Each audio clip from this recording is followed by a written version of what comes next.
खबर शामिल करते हैं लोधरा से हमारे रिपोर्टर शाहिद नोनारी के मुताबिक इंसाफ लेबर विंग तहसील दुनियापुर की तारीफी मीटिंग चक नंबर 365 WB में हुई, जिसकी सदारत इंसाफ लेबर विंग जिली सदर लोधरा डॉक्टर रिजवान राना और जनरल सेक्रेटरी जनूबी पंजाब आबिद चंदन ने कुरान पाक की तलावत से मीटिंग का आगाज किया।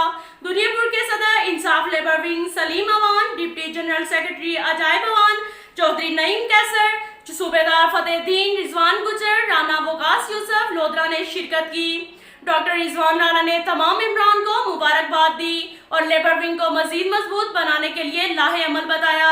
उनका कहना था कि अगर पाकिस्तान में मजदूरों को उसका हक मिलने लगे तो इस मुल्क के हालात बदल जाएंगे। इंशाल्लाह लेबर विंग की टीम पर मजदूर के हक के लिए उनके शाना बिशाना खड़ी होगी।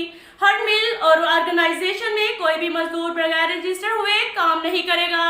अब तक के लिए इतना ही काफी है। मिलते हैं अगले बुलेटिन में, हमारे साथ रहिएगा। अल्लाह हाफिज।